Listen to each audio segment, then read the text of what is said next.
Hôte, Mahdi. Salam alaikum, bienvenue dans le Mahdi Mindset.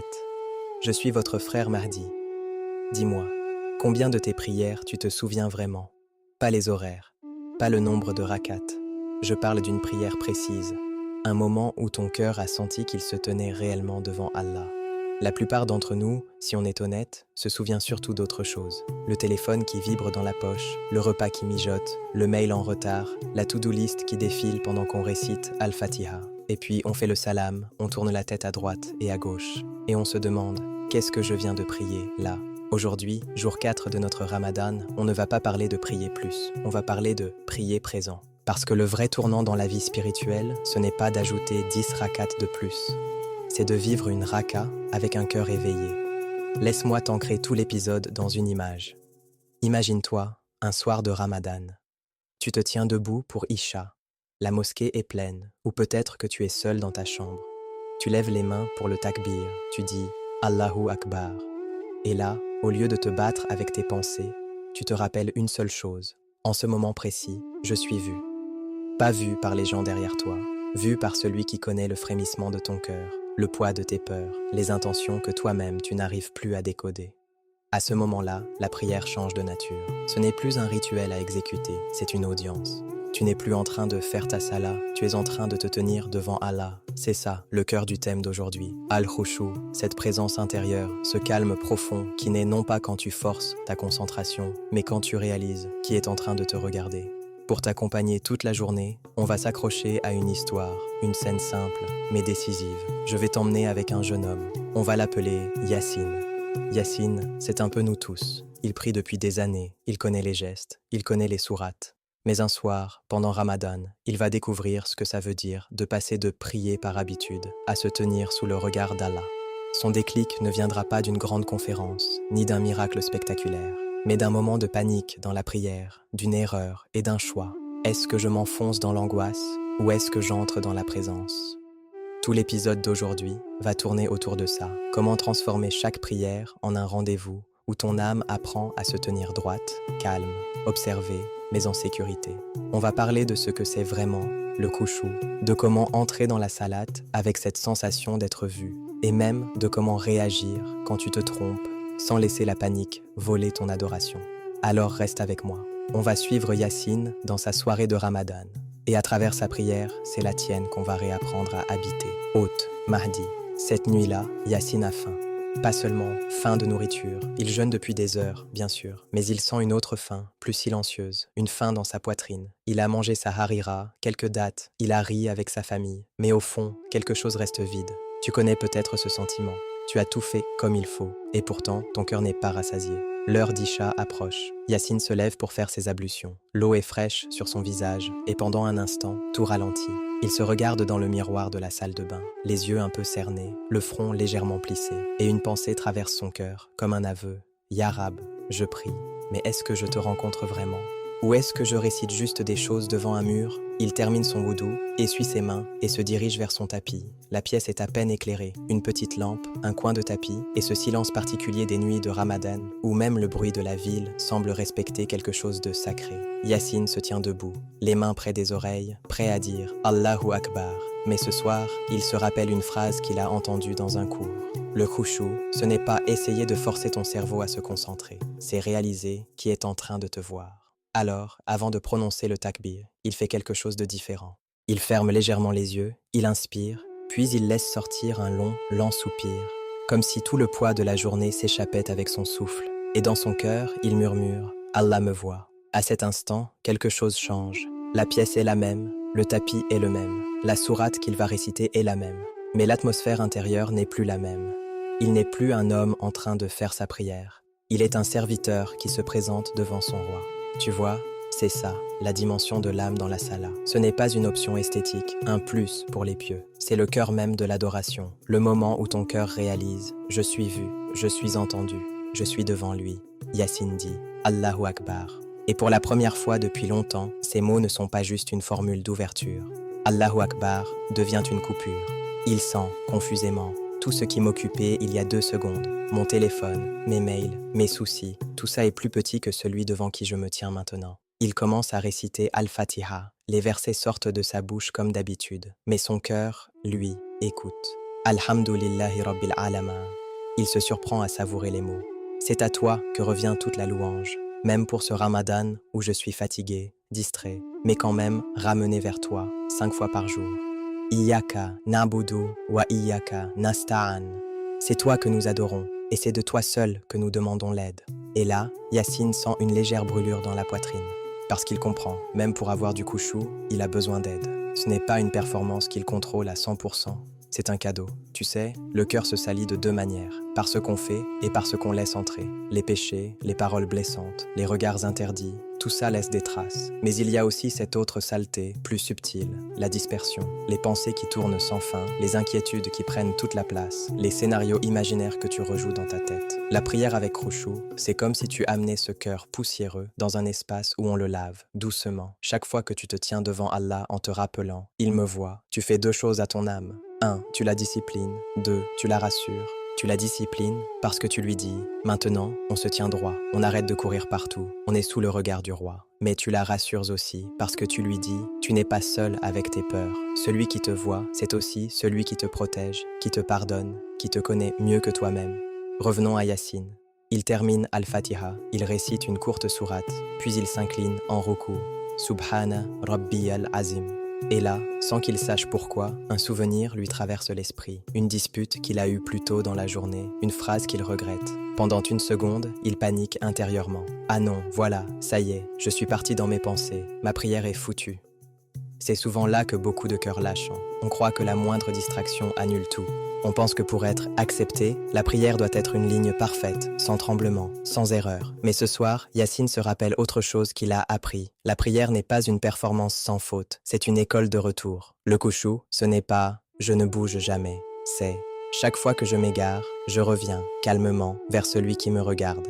Alors, au lieu de se noyer dans la culpabilité, Yassine fait un choix. Dans son ruku, il se dit intérieurement « Ya Rab, je me suis encore dispersé, mais je reviens. Je suis là, sous ton regard. » Et il continue. Tu vois comment le cœur se nettoie ici, pas parce que la distraction n'a jamais existé, mais parce qu'elle n'a pas eu le dernier mot.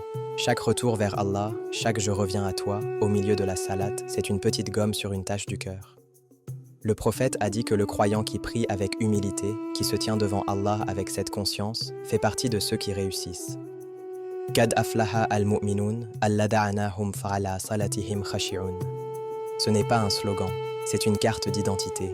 Quand ton cœur s'habitue à se tenir devant Allah, à se calmer sous son regard, il commence à faire la même chose hors de la prière. Devant une tentation, il se rappelle, il me voit. Devant une injustice, il se rappelle, il me voit. Devant une décision difficile, il se rappelle, il me voit. La prière devient le lieu où ton âme apprend à ne plus se vendre au regard des gens, mais à se stabiliser sous le regard d'Allah. Reviens encore une fois dans la scène. Yassine est maintenant en sujoud. Son front touche le sol. Il sent le tapis contre sa peau. Et là, il goûte une chose qu'il n'avait pas goûtée depuis longtemps, le silence intérieur. Pas parce que plus aucune pensée ne traverse son esprit, mais parce que, pour quelques secondes, une phrase domine tout le reste. Allah me voit, Allah m'entend, Allah sait exactement ce que je porte dans ce cœur. Il reste un peu plus longtemps que d'habitude, en prosternation, et il laisse sortir un murmure. Ya Rab, aide-moi à t'adorer comme tu le mérites. Aide-moi à prier vraiment, pas juste à bouger. Il ne le sait pas, mais à cet instant, son cœur est en train d'être lavé. Le cœur se salit par l'oubli. La prière avec khushu, c'est le traitement de l'oubli. Chaque fois que tu entres dans la sala en te disant « Je vais prier comme si je le voyais, et si je ne le vois pas, je sais qu'il me voit », tu enlèves une couche de rouille. La rouille de la colère, la rouille de la jalousie, la rouille de la peur des gens, la rouille de l'orgueil. Parce que comment l'ego peut-il se gonfler quand tu te tiens, front au sol, devant celui qui t'a créé de poussière? Comment la rancune peut-elle rester aussi solide quand 5 fois par jour, tu te rappelles que tu as toi-même besoin de pardon? Comment la peur du regard des autres peut-elle dominer quand tu t'entraînes à vivre sous un autre regard, celui d'Allah? Alors, aujourd'hui, la dimension de l'âme, ce n'est pas une idée abstraite. C'est très simple, très concret. Avant chaque prière, un souffle lent, une phrase intérieure, « Allah me voit ». Et à l'intérieur de la prière, quand tu glisses, quand ton esprit part ailleurs, ne choisis pas la panique, ne choisis pas la haine de toi-même. Choisis le retour, calme, digne, comme un serviteur qui sait qu'il est attendu, pas rejeté. C'est comme ça que la sala devient le cœur de ton adoration et le savon de ton cœur. Et peut-être, comme Yassine ce soir-là, tu sortiras d'une prière en te disant « Je n'ai pas été parfait, mais j'ai été présent. » Et ça a déjà commencé à me changer. Hôte, mardi. Imaginez la scène. Nous sommes à Médine. Une nuit calme. Le vent est presque immobile. La ville dort. Et pourtant, dans une petite maison de briques crues, une lumière est encore allumée. C'est la maison du prophète. À l'intérieur, Aïcha, qu'Allah l'agrée, raconte. Elle dit en substance « Une nuit, le prophète était avec moi. Il parlait avec douceur, il souriait. Puis il me dit « Ô Aïcha, permets-moi cette nuit d'adorer mon Seigneur. » Arrêtez-vous là un instant.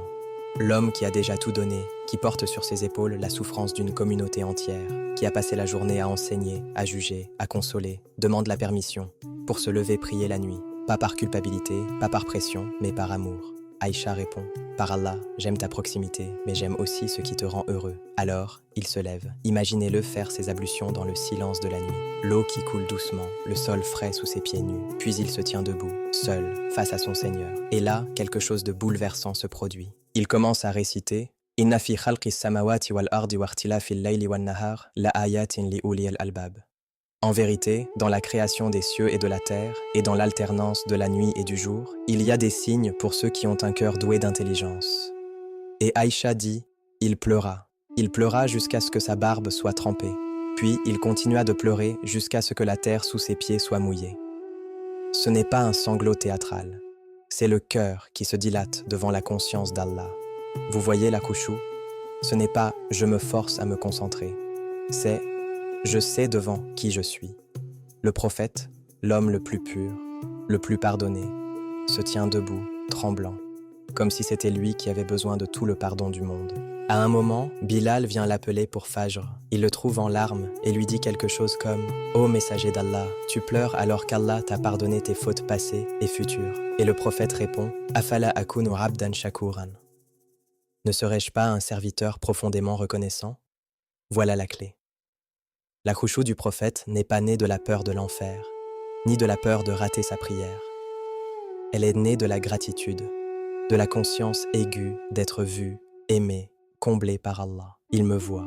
Comment pourrais-je être distrait de lui par ce qui est entre ses mains? Maintenant, regardez un autre moment, en plein jour cette fois. Le prophète est en prière avec les compagnons. La mosquée de Médine, sol de terre, piliers de troncs de palmiers, toits de feuilles tressées. Pas de tapis, pas de décor, pas de lumière tamisée. Et pourtant, la présence est plus dense que dans toutes les mosquées luxueuses du monde. Un jour, il prie avec eux, et au milieu de la sala, il oublie un rukan, ou change le nombre de rakats.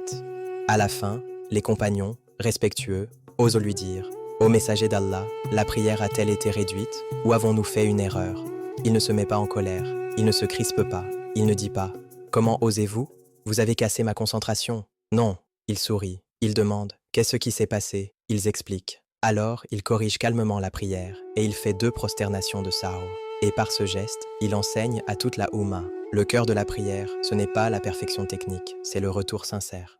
Les erreurs se réparent, la panique, elle, n'est pas une sunna. Regardez la cohérence. La nuit, il pleure debout devant son Seigneur. Le jour, il corrige sereinement une erreur, sans transformer la sala en examen traumatisant. La khushu prophétique, c'est cette combinaison. Un cœur qui tremble devant Allah et un caractère qui reste doux, même quand il y a une imperfection dans la prière. Et maintenant, ramenez cela à vous. Tu entres en salat, tu veux être concentré, et soudain ton esprit part. Le travail, les messages, les soucis, les blessures. Que ferait le prophète à ta place? Il ne dirait pas « Tu es nul, ta prière ne vaut rien ». Il te dirait par son exemple « Reviens, tranquillement, refais intérieurement ton takbir. Rappelle-toi, il te voit. » Et il aime ton retour, plus que ton illusion de perfection. La khushu, ce n'est pas « Je ne bouge pas, je ne pense à rien, je deviens une statue ». C'est « Chaque fois que je m'égare, je reviens à lui, parce que je sais qu'il m'observe avec miséricorde, pas avec mépris. » Le prophète nous a montré que la présence en prière, c'est un style de vie. La nuit, un cœur qui se brise d'amour et de gratitude. Le jour, un esprit lucide, capable de corriger sans s'autodétruire. Alors aujourd'hui, quand tu te tiens pour prier, souviens-toi de cette nuit de Médine, la barbe du prophète mouillée de larmes, et de ce sourire calme quand il fait sujud al-sahu devant les compagnons. Et dis-toi, je n'ai pas son niveau, mais j'ai son modèle. Je peux, moi aussi, entrer dans la prière avec cette phrase. Allah me voit. Et quand je glisse, je peux revenir comme il revenait, sans panique, sans théâtre, juste avec un cœur sincère. C'est ça, marcher derrière lui dans le cœur de l'adoration. Hôte, Mahdi, imagine. C'est le même salon, le même tapis, la même heure de Maghrib. Tu te lèves pour prier, tu lèves les mains, Allahu Akbar, et tu penses que tu es seul. Mais tu ne l'es jamais. Dans l'invisible, il y a une scène que tes yeux ne voient pas, mais que ton cœur peut apprendre à sentir. Les anges, ce ne sont pas que des histoires pour enfants, ce sont des scribes, des témoins, des gardiens de ton histoire. Quand tu dis Allahu Akbar, un ange se penche, comme si le ciel lui disait « Écoute, regarde comment mon serviteur se tient devant moi. » Ce jour-là, tu es fatigué, tu as la tête pleine, tu luttes pour te concentrer. Tu fais Fatiha et ton esprit part. Tu te rappelles alors ce que tu as décidé pour Ramadan. Une seule chose, un seul réflexe, Muraqaba. Allah me voit. Tu fais une lente expiration, tu reviens dans ton corps, dans ta voix, dans tes mots. De l'extérieur, personne ne remarque rien. Mais dans l'invisible, il se passe quelque chose. L'ange qui écrit ne note pas seulement « prière de Maghrib, 3 rakats ». Il note « il a glissé, puis il est revenu ». Il a été distrait, puis il a choisi Allah plutôt que son distraction. Ce retour-là, cette microseconde où tu dis « Non, je reviens à toi », pèse lourd le jour où tout sera pesé. Un jour viendra où ton corps sera couché, les yeux fermés, la terre refermée sur toi. Plus de téléphone, plus de réunions, plus de notifications. Juste toi, ta solitude, et ce monde que tu as toujours su sans le voir, l'invisible. Dans la tombe, on ne te demandera pas combien de followers, combien de diplômes, combien d'heures supplémentaires. On te demandera qui est ton Seigneur? Quelle est ta religion? Que disais-tu de cet homme qui t'a été envoyé? Et là, ce n'est pas ta langue qui répondra en récitant une leçon, c'est ton cœur qui parlera, le cœur que tu as entraîné 5 fois par jour à se tenir devant Allah comme s'il était là, comme si tu le voyais. Chaque prière avec khushu, même imparfaite, même remplie de retours après des fuites, c'est un entraînement pour ce moment-là. Tu t'habitues à vivre sous le regard d'Allah pour ne pas être perdu le jour où tu le rencontreras. Imagine la scène du jour du jugement. La foule, l'attente, le soleil rapproché, les livres qui s'ouvrent. Et parmi des milliers de pages, il y a ces petites lignes que tu croyais insignifiantes. Maghrib, 4 Ramadan. Il a failli prier en pilote automatique, mais il a chuchoté dans son cœur. Il me voit. Alors, il a ralenti sa récitation. Dour, un jour de travail, il a mis son téléphone en silencieux, non pas pour faire bien, mais par pudeur devant Allah. 2 rakats après wudu, courte, discrète, mais avec ce désir sincère de ne pas laisser son esprit vagabonder. Les anges lisent, et ce qui revient sans cesse dans ton dossier, ce n'est pas parfait, sans faute, sans distraction. Ce qui revient, c'est il revenait. Il se souvenait qu'Allah le voyait. Et le Seigneur qui a vu chaque retour, chaque effort, chaque petit Allahu Akbar, fait avec un cœur tremblant, te couvrira de sa miséricorde plus encore que tu n'as couvert ta prière de concentration. Alors, quand tu entres en salate aujourd'hui, ne pense pas seulement « je dois me concentrer ». Dis-toi, les anges sont témoins de la façon dont je me tiens devant Allah. Ma tombe se souviendra de la façon dont mon cœur s'est habitué à le reconnaître. Mon jour de rencontre sera façonné par ces instants de khushu que j'ai cultivés dans le bruit de la vie. Tu ne pries pas dans un salon vide. Tu pries dans un univers où chaque Allahu Akbar est entendu, où chaque retour après distraction est enregistré, où chaque larme, même invisibles aux gens, sont connues de celui qui t'a promis « Adore-moi comme si tu me voyais, et si tu ne me vois pas, sache que moi, je te vois ». Entre dans ta prochaine prière avec cette conscience. Tu es vu, tu es entendu, tu es accompagné, et laisse cette vérité donner du poids à chaque raka et de la lumière à ta dernière demeure. Ô Mahdi, tu veux voir à quoi ressemble le khushu? En vrai, en chair et en os, regarde le prophète. On raconte qu'un jour, pendant la prière, un bruit fort a retenti à Médine. Les compagnons ont sursauté, mais lui, il n'a presque pas bougé. Son regard restait fixé à l'endroit de sa prosternation, son cœur accroché à Allah, comme si le monde autour n'avait baissé le volume que pour lui. Et il avait une habitude, très simple, presque discrète. Avant de dire « Allahu Akbar », il marquait un micro-temps, un souffle, une bascule intérieure. Ce n'était pas « Allez, concentre-toi ». Concentre-toi, c'était « Je vais maintenant me tenir devant celui qui me voit ». Les compagnons disaient que lorsqu'il se levait pour la prière, on le reconnaissait. Son visage changeait, comme celui d'un homme qui se tient devant un roi. Ce n'était pas une performance, c'était une conscience. Alors aujourd'hui, on va imiter une seule chose de lui. Pas tout, juste un geste, mais fait avec tout ton cœur. À ta prochaine salat, fais ceci. 1. Mets-toi en place, bien droit, les pieds posés, le cœur un peu calmé. 2. Avant de lever les mains, prends une lente expiration. Laisse l'air sortir, comme si tu vidais ton cœur du bruit du monde. 3. Et dans ce souffle, dis en toi-même « Allah me voit ». 4. Puis seulement après, prononce le takbir « Allahu Akbar ». C'est ça, ta petite sunna du jour. Entrer en prière avec Muraqaba, comme lui entrer en prière en sachant devant qui il se tenait. Ne cherche pas la prière parfaite, cherche cette seconde de vérité avant le Allahu Akbar. Parce que cette seconde-là, si elle est sincère, elle peut donner un poids différent à tout ce qui va suivre. Hoteux, mardi. Alors, si on devait résumer notre journée en une seule image, ce serait celle-ci. Toi, debout, juste avant le Allahu Akbar, le monde encore bruyant derrière, mais ton cœur qui choisit, pendant une seconde, de se rappeler. Je ne suis pas en train de faire une prière. Je suis en train de me tenir devant celui qui me voit. La clé d'aujourd'hui, c'est ça. La khushu' ne commence pas dans la longueur de la prière. Elle commence dans cette bascule intérieure, dans cette microseconde de muraqaba où tu te dis « il me voit ». Et même si, après, ta concentration se disperse, même si tu oublies, même si tu fais des erreurs, tu as compris une chose immense. Allah ne t'a pas demandé une performance, il t'a invité à une présence. On va sceller cette intention avec une dua que le prophète a enseignée à Mu'adh ibn Jabal, comme un trésor à répéter après les prières. Récite avec moi ou écoute avec le cœur. Allahumma a'inni ala dhikrika wa shukrika wa husni ibadatik. Oh Allah, aide-moi à me rappeler de toi, à te remercier et à t'adorer de la plus belle des manières. Aide-moi à ne pas prier seulement avec ma langue et mes gestes, mais avec un cœur qui sait qu'il est vu. Aide-moi, quand le monde est bruyant, quand mon esprit est encombré, à retrouver ce point de vérité intérieure où je me tiens devant toi, honteux de mes manques, mais confiant dans ta miséricorde. Oh Allah, fais de nos prières des refuges, pas des formalités. Fais de chaque Allahu Akbar une petite libération de ce qui nous pèse et un retour vers toi. Qu'Allah vous donne un cœur présent, des prières qui apaisent et une nuit où, même si vous ne priez que peu, vous priez avec vérité. Qu'Allah vous préserve. Rendez-vous demain pour la suite du voyage. Salam alaikum.